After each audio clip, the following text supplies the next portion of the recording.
Welcome to There Is a Method to the Madness. My name is Rob Maxwell, and I'm an exercise physiologist and personal trainer. I am the owner of Maxwell's fitness programs, and I've been in business since 1994. The purpose of this podcast is to get to the real deal of what really works, and most importantly, why things work. Hence the name, There Is a Method to the Madness. Before I get started today, let me thank Jonathan and Lynn Gilden of the Gilden Group Realty Pros. They are committed to providing the highest level of customer service in home sales. Why don't you give them a shout and figure out what your home is worth? 386-451-2412. Good morning, good afternoon, good evening. Rob here. How are all of you Max Fitters doing today? I am going to talk to you a little bit about menopause and other hormonal concerns. I asked somebody if they had something pressing they wanted me to cover, and they said menopause because it blanking sucks. I said, okay, that sounds pretty bad.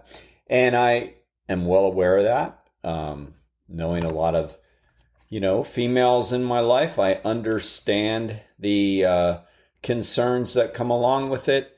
And I've been in this business for 31 years, so I have heard all of the concerns.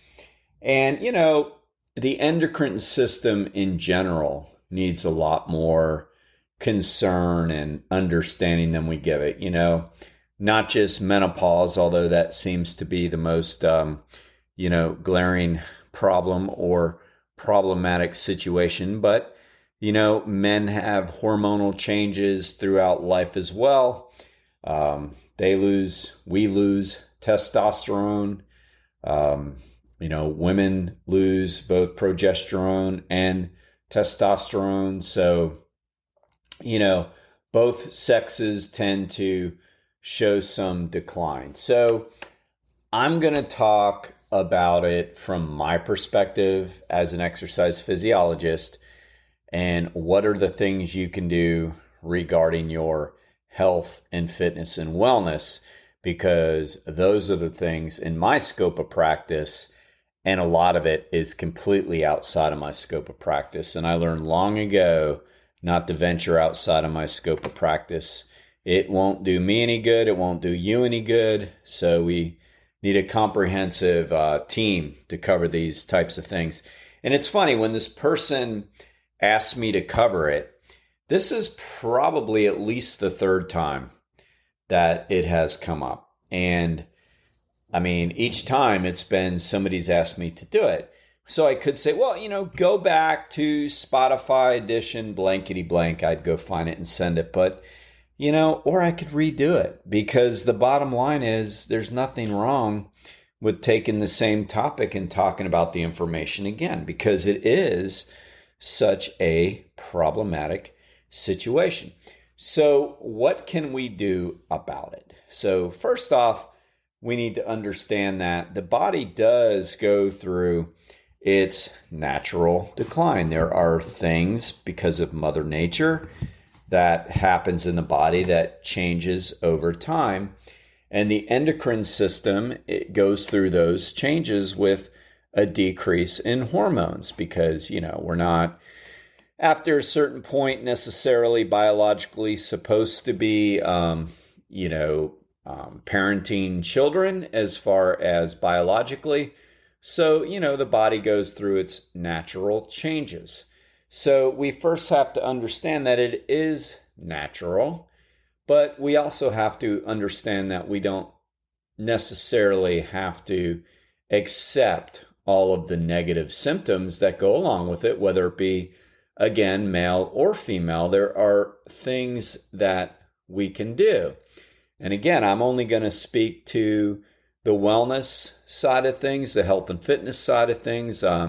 I am a licensed nutritionist, so I can speak about the food side of things, but the rest, and it is a very medical situation, I would state to you, females or males, that if you're noticing some of the symptoms, then first you need to start with talking to your physician, whichever physician you feel comfortable with, whether it be your general practitioner, your family medicine doctor, your OBGYN, or whomever you feel the most comfortable with. I would speak to a board certified licensed medical doctor. All right. I think that's very important to get out of the way.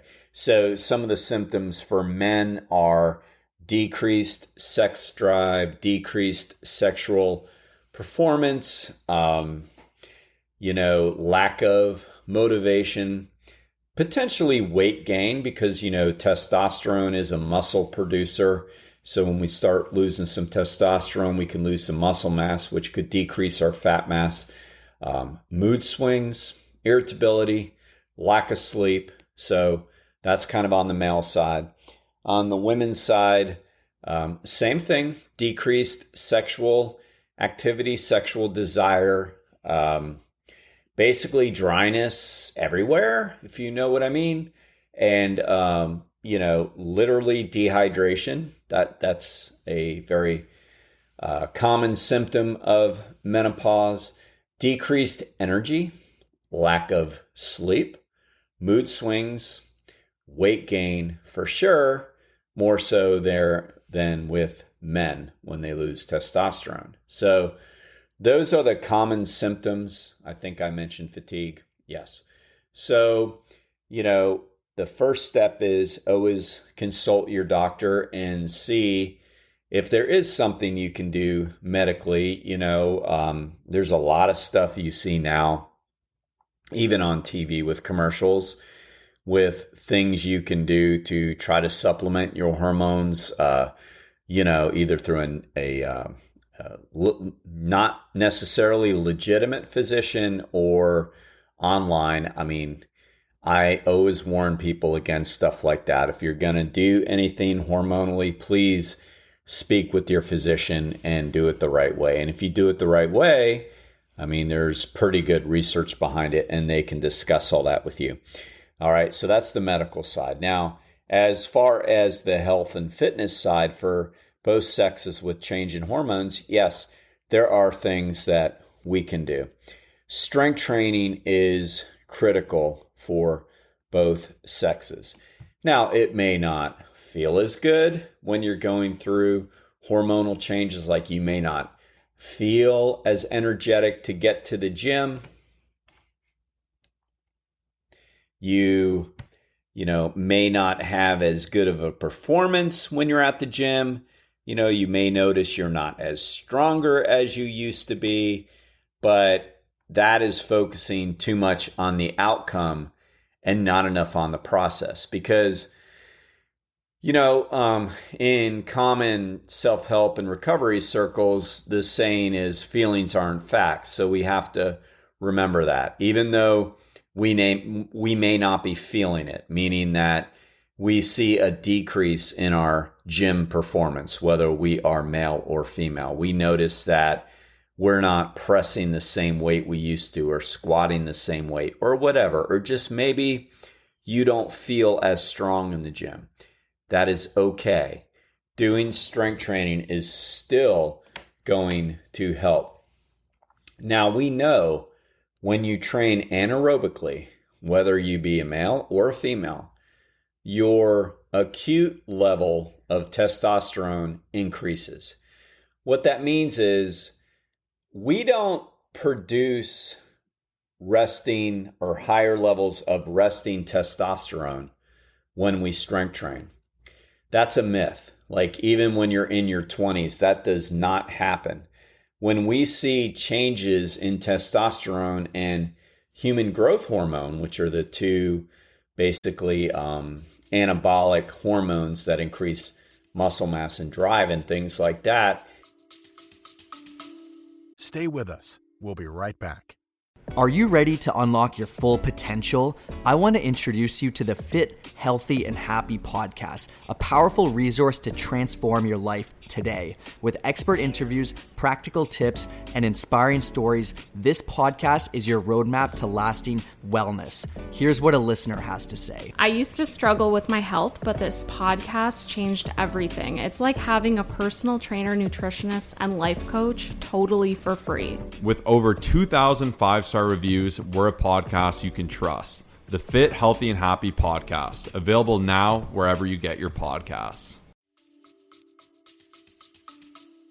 It happens acutely, which means at the time. So when we strength train, when we are in our anaerobic system, we are, at least for a brief period, flooding our system with a little more testosterone than when we are at rest. Now, there are ways to train for that, though. So there are specific ways to train. So if you are, say, a real old school strength athlete, mostly male, will do this, and they go to the gym and they work on pure strength, like a bench press, and try to do 2 or 3 repetitions, and then they take a long break afterwards. Well, that's not going to have a very big impact on your hormonal system. Research has found that the better way to strength train when we are trying to manipulate our endocrine system, our hormones, is to do moderately high reps, so moderate rep range, say like 8 to 15, at a intensity that matches that level, meaning as close as you can get to fatigue in that. The set should last roughly a minute, and you should have lower rest times. That seems to produce more good hormones than basic pure strength training. And that's really the way most people train. So don't get too wrapped up into that if you kind of miss some of the particulars on that, because that is how most adults do train at the gym. They do moderately high reps, again, 8 to 15. The rep intensity should match that. I've talked about that before. We shouldn't just do a load that's too easy for that rep range. And people typically move from one exercise to the next or take a very brief break in between those sets. That's how we train to influence our endocrine system. And it's kind of very similar to how a bodybuilder would train to increase their muscle mass. And the reason for that is because they also want high levels of testosterone, human growth hormone, and insulin growth factor F, which are positive growth hormones, are going to happen from that more bodybuilding, higher rep, moderate load, low rest training. Also, we want to try to use the larger muscle groups in what we call multi-joint exercises, because we do want to produce higher levels of intensity. All right. So that is rule number 1. Strength train like a bodybuilder would. I suggest 3 times a week of strength training for about 30 minutes, because one thing we have to be very careful with, and this is a big part of what I can speak to you about as far as exercise and menopause, is you don't want to overtrain. So doing exercise after exercise or too long in the gym, too many sets, is going to be counterproductive. So I would try to not exceed 20 sets or so in the gym when you strength train, which will be somewhere around 30 minutes. We don't want to overtrain. We want to stimulate and not annihilate. That is a very, very important part of this. All right. So that is part 1. Strength train 3 times a week, moderate loads, low rest, moderate reps, keep it to 30 minutes or 20 sets or so, get out. All right. Don't overtrain, male or female. You will just see your hormones drop even lower if you do. All right. Now, cardiorespiratory wise, we want to make sure we also train the aerobic system, which is where cardiorespiratory exercise comes in. Again, though, the biggest part of this is yes, we need to do it, but no, we don't need to overtrain. Somebody going through menopause really should not be doing real long, slow distance cardio. In other words, look, going for a nice long walk is one thing. I wouldn't really call that LSD cardio. But doing a 90-minute jog where you're in that moderate range of your heart rate's up pretty high, but not too high where you can't sustain it, is really going to overtrain most people. So, everybody has to worry about the balance between stimulate, not annihilate. But people that are suffering some hormonal decline need to worry about it even more. I mean, when you see competitive endurance athletes going through menopause, or males that go through it, I mean, they just beat their bodies to shreds because they know that exercise makes them feel better. So they get out and they'll go for a long run like they used to, but then they're just going to feel zapped. And it's almost going to cause some like depressive type symptoms if they're not careful. So 2 things you can do. Moderate aerobic exercise, meaning, let's say if you're a runner, somewhere in the 2 to 4 mile range is going to be more beneficial for you than maybe a 10-mile run. And if you're going, well, I do endurance and I train for marathons. Okay, I'm not going to tell you what to do. I'm just telling you like what is best for menopause and exercise. I mean, you can do that, but you're just going to have to understand that there's no free lunches. So you're doing that and you might suffer some more decline due to it. All right. So it's a very, very slippery slope you're on when you are going through hormonal changes and you're burning the candle at both ends, or you're pushing too hard. All right. So you can do that moderate cardio, the 2 to 4 miles at a moderate pace. And if that sounds like a lot because you're not doing it, well, then that is a lot if you're not doing it. But I'm just saying that moderate for you, 30 to 40 minutes at a moderate intensity is one thing you can do. Or studies have shown that people that do more HIIT training or more interval training when they're going through hormonal decline can be beneficial because you don't have to spend as much time doing it. So you can do 20-minute sessions of, say, higher intensity exercise with breaks. That's what interval training is. So it would be like, maybe if I'm just using the, walking, running example, it could be like a warm up and then a 30-minute, pretty high tempo pace run, and then a 90-second walk, and do that for 20 minutes. That has shown to be beneficial because you're maintaining your cardiovascular system and your fitness, and you're probably getting some endorphins, so some runner's high. But you're not beating the snot out of your body, and your body's going to recover from it very well. So studies have shown that hormonally, as long as you don't overdo intervals, your body recovers from it very well. How many days for cardio? Well, it kind of depends on how many days you're strength training. But ideally, 3 days a week of strength training and 3 to 4 days of that cardio should absolutely be enough to help you through the tough times, all right? Food-wise.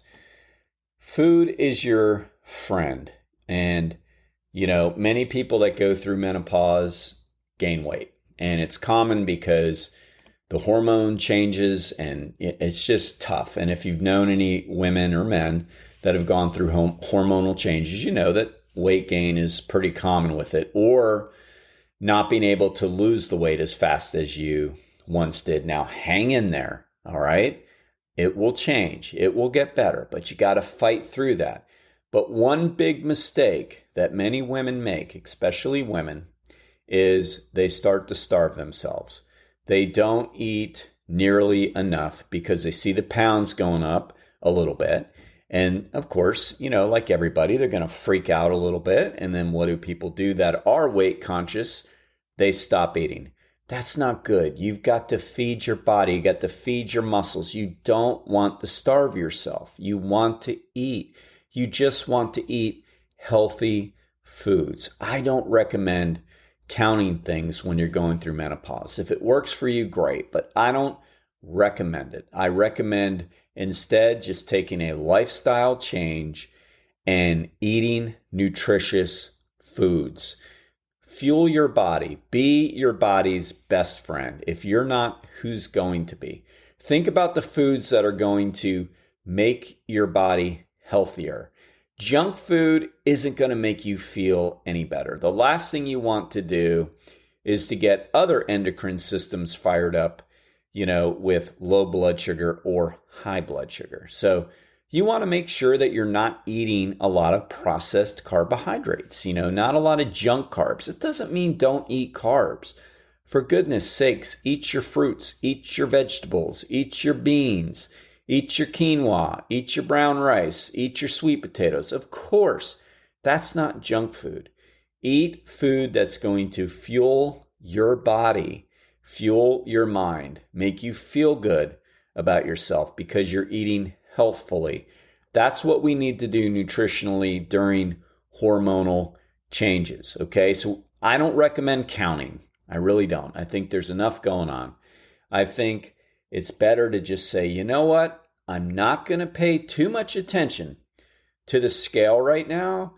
I'm going to exercise like Coach Rob and others have told me to do, and I'm going to do the best I can to eat what we call nutrient-dense foods. And nutrient-dense foods are foods that are either high in lean proteins or high in fiber and complex carbohydrates and low in sugar, and I mean processed sugar.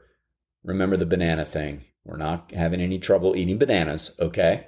That was from a previous podcast. But anyway, processed sugar we want to try to eliminate. Eat regular fruit sugar. Don't worry about that. But we want to avoid high fatty foods and high processed sugary foods. And we want to eat lean protein sources, whether it be plant or whatever, and fibrous complex carbohydrates, okay? Those are what we call nutrient-dense foods. Choose them. Every meal, the best you can. Nobody's perfect. You're going to slip. You're going to have a treat. Don't worry about it. It's your food staples you want to try to change. The same 18 to 20 food sources that most people eat every day, between 18 and 20. Pick out what those are. If you see any calorically dense foods, that means processed sugars or high in fat, try to eliminate them. Again, treat here and there, it's not what I'm talking about. Try to eliminate them as far as your staples goes. And then eat. Don't starve yourself. Have a good 3 meals a day, eating nutrient-dense foods, not getting on the scale. Weigh when you see your doctor, all right? Let them talk to you. Treat it the way I told you to treat it physically with exercise and diet, and follow your doctor's recommendations. All right? Next step, stress and sleep. You've got to do the best you can to get some good sleep. And I know, I get it. It's hard. People tell you that and then you don't sleep. I totally get it. And again, you need to talk to your physician about that. But you do have control over your bedtime activities.